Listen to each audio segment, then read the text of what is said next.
ठीक है, आज मार्केट के महारथी के तौर पर अनिरुद्ध सरकार इस बीच हमारे साथ जुड़ चुके हैं। अनिरुद्ध, बहुत बहुत शुक्रिया, थैंक यू वेरी मच समय देने के लिए। ओवरऑल आज इम्पॉर्टेंट डे है।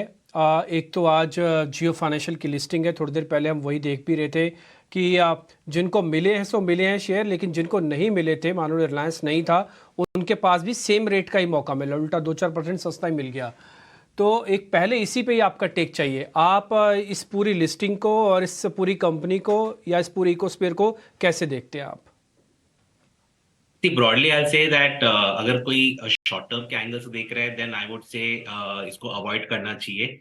बट हमारा हमेशा फोकस रहता है कि शॉर्ट टर्म में you should always avoid things to do with a medium to long term. Definitely ये एक पोर्टफोलियो स्टॉक है, बट मैं बोलूंगा कि इसमें अगर किसी को इन्वेस्ट करना है ही should not be in a hurry, क्योंकि अभी आज के दिन में इनफैक्ट अगले एक हफ्ते में काफी सारा जो पैसिव फंड्स का एग्जिट होगा वो एक बड़ा प्रेशर रखेगा इस पे। So I would say that there is no hurry to buy it, but from a medium to long term perspective ये एक पोर्टफोलियो स्टॉक है। ऑल द मोर हमको ये टाइम देना चाहिए कि जो जियो फाइनेंशियल सर्विसेज में जो बिजनेस होने वाला है वो बिजनेस अभी पिकअप होने वाला है। It's not yet there in the ground. BlackRock के साथ जो अनाउंसमेंट हुआ है with regard to the passive funds, उसको जो फाइनेंशियल सर्विसेज में एंटर करना है, I would say all that will take time to play out. तो अभी बहुत ज्यादा आई वुड से कोई हड़बड़ी नहीं होनी चाहिए टू बाई, बट मार्केट को अब एग्जैक्ट प्राइस सेटल हो उसके बाद ही one should enter into it. Okay, ये तो हो गई आपका व्यू जियो फाइनेंशियल पे। लेकिन सौमित भी हमारे साथ आए हैं जिन्होंने नंबर्स पे बड़ा अच्छा काम किया हुआ है, और इन्होंने बता दिया था सौमित ने शुरुआत में कि एकदम अर्जेंटली मत देखें, क्योंकि $465 मिलियन की कुछ पैसिव सेलिंग की भी उम्मीद थी। एग्जैक्टली उतना कुछ अराउंड 300 मिलियन शेयर्स के आसपास का जीडीआर। और अगर आप जो म्यूचुअल फंड के पास शेयर्स है उनके अगर टोटल पकड़ के देखेंगे तो उतना कुछ सेलिंग एक्सपेक्टेड था, और इसी कारण शायद हमें शेयर प्राइसेस में वीकनेस देखने मिल रही है अभी के टाइम पे।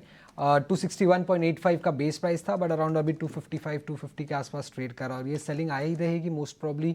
जो passive mutual fund tracking trackers है उनकी तरफ से सेलिंग आ रही है, और जीडीआर होल्डर्स के पास जो ये शेयर्स मिले रहेंगे उनकी तरफ से ये सेलिंग देखने को मिल सकती है हमें अभी ये जियो फाइनेंशियल पे। बट अगर आप देखेंगे तो 250-260 के प्राइस पे भी जो कंपनी की वैल्यूएशंस है वो काफ़ी लोअर साइड पे है, बट अभी तक बिजनेस सेटअप नहीं है। आगे चल के बिजनेस और सेटअप करेगी। अब रिलायंस की तरफ से कंपनी को कैपिटल तो मिल चुका है, नेटवर्थ है करीब 1.17 लाख करोड़ रुपीस का, जो कि 5th लार्जेस्ट है फाइनेंशियल और सबसे बड़ा एनबीएफसी हो जाएगा in fact Jio financial on listing. But अभी भी बिजनेस ग्रो करना है, बाकी है। सुबह 2 नोट आए थे आईएफएल की तरफ से और इन्वेस्टिक की तरफ से। उन्होंने जो फेयर वैल्यू निकाला था जियो फाइनेंशियल का वो भी करीब 280-300 के रेंज में ही था।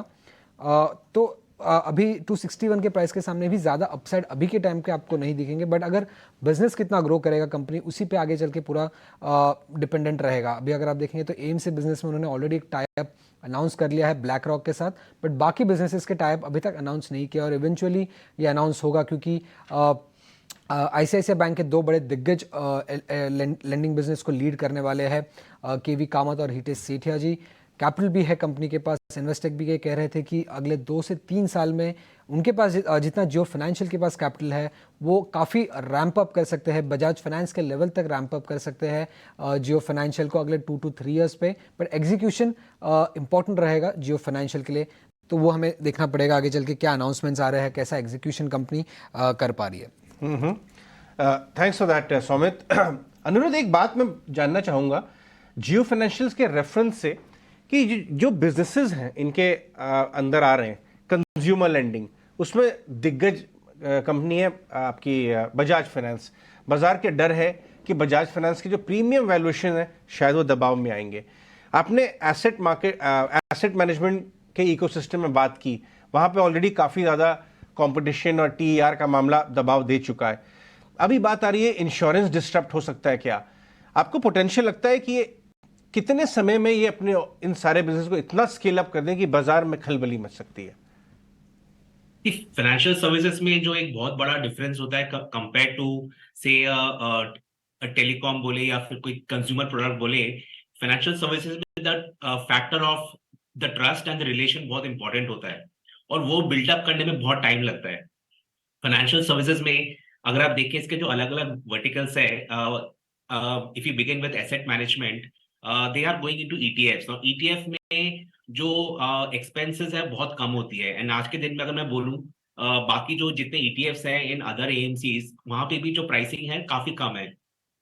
द रियल गेम चेंजिंग होता अगर वो लोग एक्टिव फंड्स में जाते, which I don't think so right now उनका प्लान है। सो ईटीएफ मार्केट डेफिनेटली लोग डिस्टर्ब करेंगे, and it might get good for the investors, क्योंकि ऑप्शंस बहुत सारे आएंगे। आज के दिन में हमारे पास जो ईटीएफ ऑप्शंस है प्लेन वनीला है, बट आई थिंक काफी सारे एक्सोटिक ईटीएफ्स आएंगे। बट आई वुड से कम 18 to 24 मंथ्स लगेगा for them to disrupt the ETF market also. दूसरा बिजनेस जो आप बोल रहे हैं इज द कंज्यूमर फाइनेंस। उसमें सबसे इंपॉर्टेंट पॉइंट जो होता है कंज्यूमर फाइनेंस में is how do get the money back, because consumer finance में पैसा बांटना सबसे इजीएस्ट पार्ट होता है। The recovery of the money from the consumers is the most difficult part, and वहां पे आपके एनपीएस होते हैं। वो देखना पड़ेगा how good the company is able to build that. और जो मैंने बोला, फाइनेंशियल सर्विसेज में सबसे इंपॉर्टेंट होता है the relation and the trust, that takes time to build. So I don't think so immediately Bajaj Finance जैसी कंपनी जो अरसों से है in the market, have a very strong network, they will get impacted anytime soon. So we'll have to kind of see at least 18 to 24 months to see how they impacted. Insurance business, it's too early to say that how they will impact, क्योंकि as of now उनका बहुत ज़्यादा कुछ plan announce नहीं हुआ है in that part. ठीक है, यानी 18 to 24 यानी 2 साल तक कभी देखना होगा किस तरह से मूव करता है। पियर्स पर इमीडिएट प्रेशर नहीं होगा। अनुरुद्ध, आपके पास वापस लौटते हैं, एक क्विक इनपुट सौमित से भी ले लेते हैं। सौमित, क्योंकि आज तक लोअर सर्किट लग गया, ये T22 कैटेगरी में भी रहेगा, यानी इंट्राडे में ट्रेड नहीं हो सकता। इंट्राडे ट्रेड नहीं कर सकते आप, अगले 10 दिन के लिए इंट्राडे ट्रेडिंग नहीं होगी। तो शायद भले आज प्राइस डिस्कवरी हो चुका है ऑफिशियली, बट ये सर्किट का मामला शायद कुछ और दिन तक रह सकता है, क्योंकि सेलिंग प्रेशर तो रहेगा। कुछ म्यूचुअल फंड्स जो नहीं होल्ड कर सकते इस कंपनी को, और जीडीआर होल्डर्स जो है जो नहीं ओन करना चाहेंगे, तो करीब 300 मिलियन की सेलिंग एक्सपेक्टेड थी।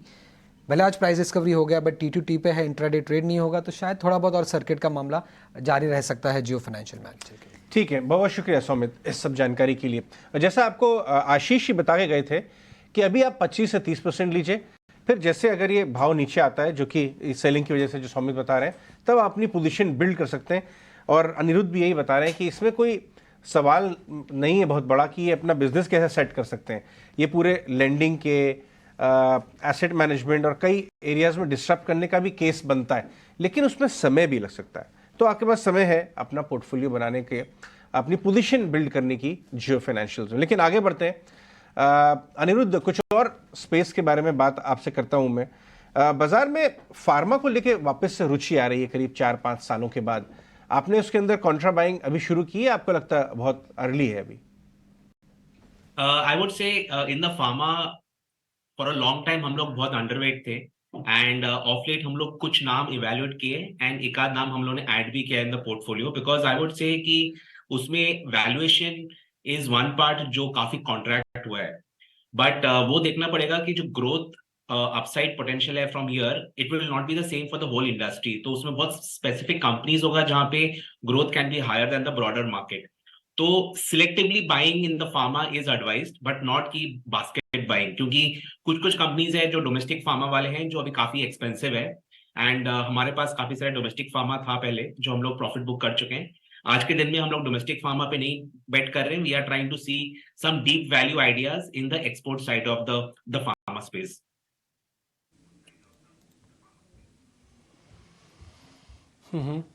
अनिरुद्ध, आप केमिकल्स पे अंडरवेट हैं, इसकी वजह बता पाएंगे क्यों? केमिकल्स में आज के दिन में सबसे बड़ा concern it remains the China factor, कि वहां पे ओवर कैपेसिटी इतना ज्यादा है कि आज के दिन में with the slow down in the domestic consumption in China, बहुत हाई पोटेंशियल है that they will dump the products in the international market, and वहां पे जो प्राइसिंग इम्पैक्ट आएगा it is not very conducive for Indian companies. तो मैं बोलूंगा chemicals valuations आज के दिन में भी उतने अट्रैक्टिव नहीं है, which will kind of tempt me to take an exposure. But मैं बोलूंगा केमिकल एक ऐसा स्पेस है जहां पे from a long term perspective definitely India का बहुत अच्छा बेनिफिट है, बट आज के दिन में इनफैक्ट लास्ट 1 साल से I have been underweight on that. One is the raw material prices, दूसरा है जो डिमांड सप्लाई का मिसमैच है। अभी जो तीसरा फैक्टर जो मैंने अभी जस्ट मेंशन किया कि over supply from China could impact the prices in the international the market. Chemicals for me is an avoid as of now.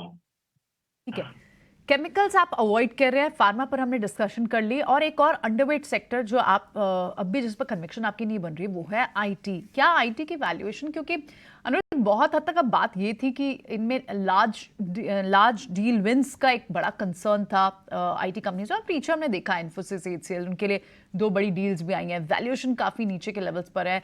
बात ऐसी भी की जा रही है कि सारे नेगेटिव्स जो हैं वो प्राइस्ड इन है। क्या आपका क्या व्यू पॉइंट है इस पर अब भी इसे अवॉइड करने का? आईटी आई वुड से कि इन द नेक्स्ट 1 से 2 क्वार्टर में will be a time one can start adding into the portfolio, क्योंकि मेरे हिसाब से जो लास्ट 15 मंथ्स का जो बैड पैच रहा है for IT, we are very close to the end of that cycle. तो as of today I am not buying into it, but yes, as I said कि I think in the next 1 से 2 quarter में इसका time आएगा to add. The reason being that जो margins का pressure रहा है for a long time, I think वो बॉटम आउट हो रहा है। दूसरा है जो डील विंस का जो लास्ट 1 साल से 1.5 साल से कंसर्न रहा है, both from Europe and America, I think that bad patch is also coming to an and.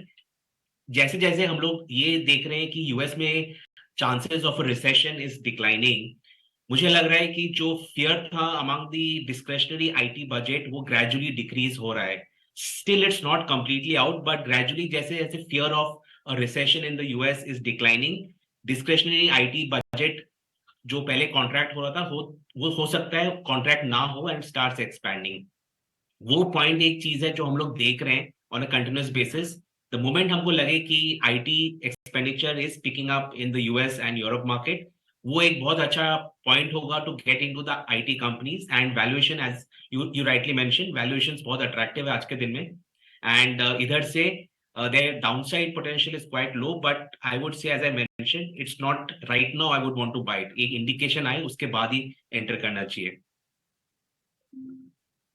ये बताइए कि अभी आप कौन से एरियाज में प्रॉफिट बुक कर रहे हैं अनिरुद्ध, जहाँ पे अच्छा रन अप आ चुका हो, अर्निंग्स भी पैन आउट हो रही हो, बट वैल्यूएशन थोड़े आपको कंफर्टेबल नहीं है, तो आप प्रॉफिट बुक करने के मूड में आ रहे हैं? Indian defence is one space जहाँ पे हम लोग काफी अर्ली एंटर किए थे, almost like 18 months back. And हमारा एक्सपेक्टेशन नहीं था कि उसमें इतना बड़ा पैसा बन सकता है। इनफैक्ट हम लोग जब एंटर किया था हमारा उम्मीद यह था कि अगले 3 साल में स्टॉक कैन डबल। वो तो 1 साल में स्टॉक्स हैव डबल्ड। तो आई थिंक वैल्यूएशन वहां पे एक फैक्टर है जो इन्वेस्टर्स को ध्यान पे रखना चाहिए, बिकॉज टिपिकली क्या होता है, you always get the axes on both sides. जब पेसिमिज्म होता है तो ओवर पेसिमिस्टिक हो जाता है मार्केट, जब ऑप्टिमिज्म हो जाता है तो ओवर ऑप्टिमिस्टिक हो जाता है। आज के दिन में जो डिफेंस स्टॉक्स में दिख रहा है वो थोड़ा over optimistic factors are being there. Like अगर आप कोई भी स्टॉक उठा ले, they have moved up like 50-60% in the last couple of months. तो वो थोड़ा मेरे को कंसर्न लगता है, एंड वहां पे profit booking is advised for investors. पहली बार मैंने किसी को ये कहते सुना है कि प्रॉफिट बुकिंग कर लेनी चाहिए। Correct. बहुत बढ़िया बात है।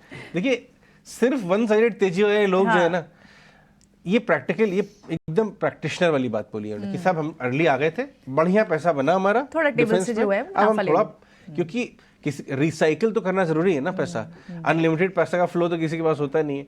तो ये शानदार बात अनिरुद्ध हमारे साथ शेयर करते हुए, बहुत बहुत शुक्रिया अनिरुद्ध आज हमसे बात करने के लिए और अपना एनालिसिस शेयर करने के लिए। आप स्टॉक स्पेसिफिक यूजुअली करते नहीं है बात, लेकिन जियो फाइनेंशियल के बिजनेस मॉडल को एनालाइज करने के लिए शुक्रिया आपका। Thank you.